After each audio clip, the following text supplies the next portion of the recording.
Today on Arts 24. It's breathtaking. A return to the Dune Universe. When you see sand here, imagine water. If you dive in, you can't reach the bottom. You dive in? Yes, it's called swimming. I don't believe you. Timothée Chalamet continues his journey as Paul Atreides, What if Paul Atreides were still alive? turning tragedy into revenge against the conspirators who destroyed his family, with a little help from the Fremen people on the planet Arakis. We see someone who's not only stepped into his manhood, into his adulthood, but is almost accepting a leadership position that he's very reluctant to. You've been fighting the Harkonnens for decades. Oh. My family's been fighting them for centuries. He was much more of a leading man in part two, and did a tremendous job to bring Paul's tragedy to life. The all-star cast are on a whirlwind tour from Mexico City to London and right here in Paris at the famous Grand Rex Cinema. I sat down with two of the stars of the film, Josh Brolin, who returns as a key mentor to Paul Atreides, and Stellan Skarsgård, the ultimate villain of the Dune series. You're reprising your role as Gurney Halleck. Where do we find you in this film? We find him, I think half the people thought that I died. I think I might have too, even though I knew the book. The movie, the way that it kind of transpires when the Harkonnens attack, and then you find him singing, is how you find him in Dune 2. You find him kind of brokenhearted and a bit of a criminal and kind of lost weight. His hair's grown out. It's been like 9 months, and then there's a reuniting with a certain character that brings incredible joy to him.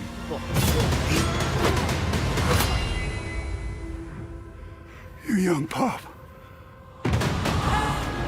Paul Atreides is also reunited with Fremen warrior and love interest Chani, played by Zendaya. And that's what I appreciate about the love story is it is earned, right? They don't just meet and she's just immediately smitten or anything like that. You know, this is a real wall has to be broken down. It's not easy for her to love him. I am Paul Atreides, Duke of Arakis!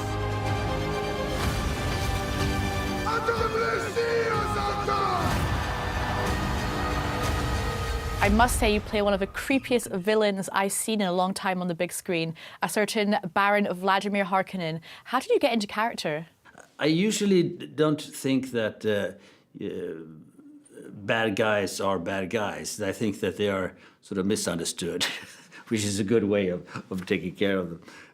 But the thing you do is you show no mercy, no empathy, and you automatically have a bad guy.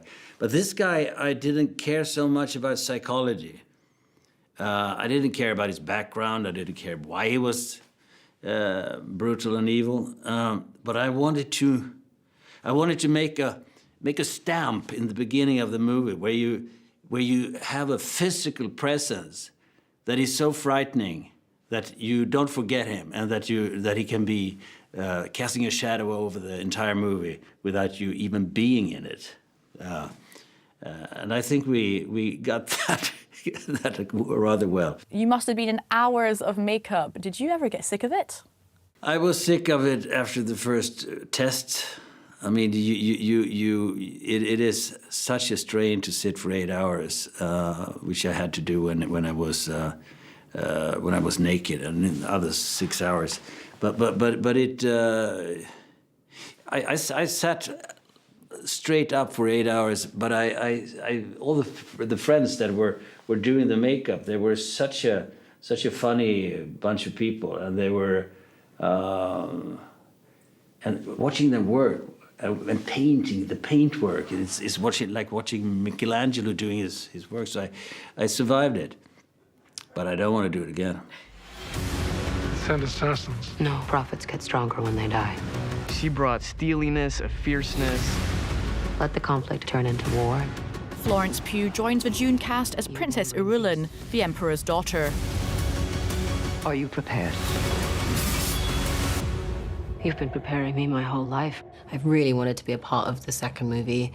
It's honestly like Disneyland for creatives. And Austin Butler as the evil Feyd-Rautha Harkonnen. This character, you know, it was about as different as I could find from anything that I've been doing. So it was a blast to enter into that world.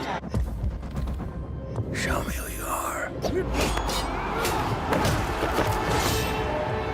Now we meet a new relative of yours in this installment who seems very keen to join the family business, so to speak. Played by Austin Butler. Tell us more about this evil nephew. Since I'm weakened by a poison gas accident I had, so I'm looking for a successor. And I think I found one in Austin Butler. And if you look at him, he's fantastic. He's something otherworldly. I've never seen a villain like that. He's just like a snake, and he plays it with such a pleasure that you can't help by loving him. Do you believe in Paul? There are signs. The prophet. Why is that a bad thing? Use it. Because all my visions lead to horror.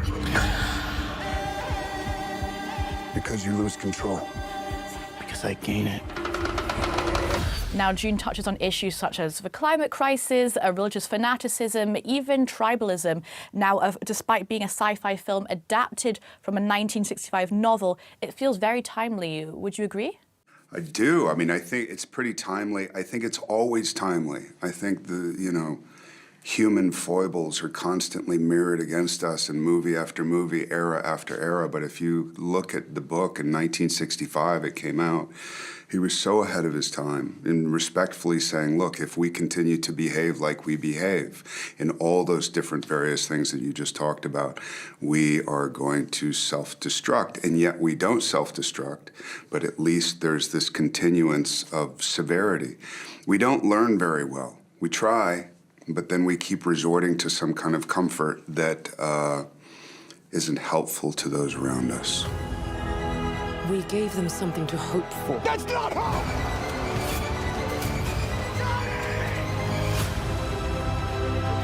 I will love you as long as I breathe. This prophecy is how they enslave us! It's not a prophecy. It's a story. David Lynch was the first to take on the challenge of adapting Frank Herbert's 1965 novel for the silver screen. Canadian director Denis Villeneuve is at the helm of these last two installments and is no stranger to the sci-fi genre, from Arrival to Blade Runner 2049. This is not your first time working with director Denis Villeneuve. You previously worked together on the film Sicario. What's it like working with him? Super good.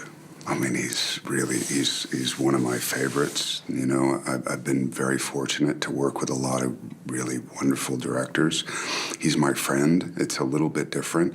But also, you know, there's a friendship. I had this with the Coens, too. I've had this with a few people, where I get very close with them, and yet when the work happens, there's a standard that is expected, and then the friendship kind of takes a back seat, even though it's always there, it takes a back seat.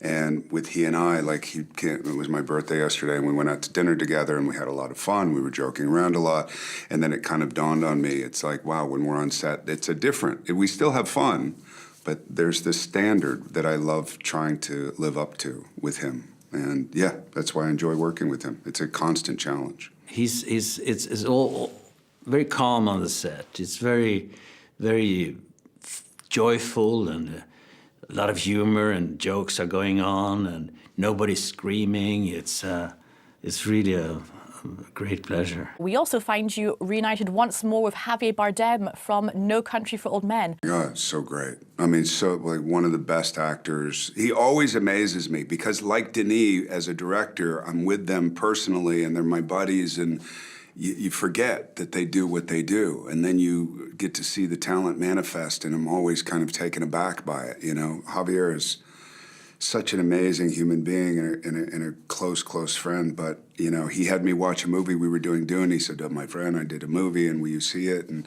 I watched it on my computer, and I was just absolutely flabbergasted at his talent. I always am, yeah. Don't try to impress anyone. You're brave, we all know that. Be simple. Be direct.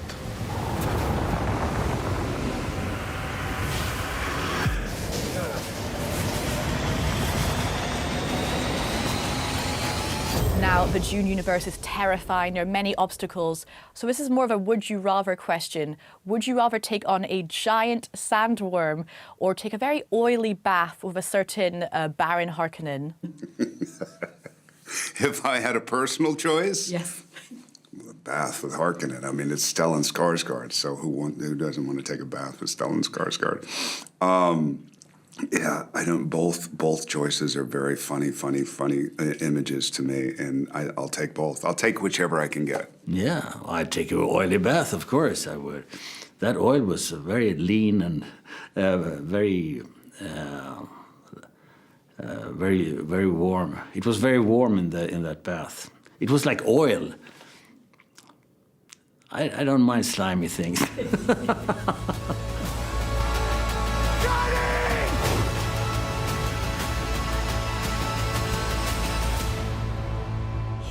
Prepared for what is to come.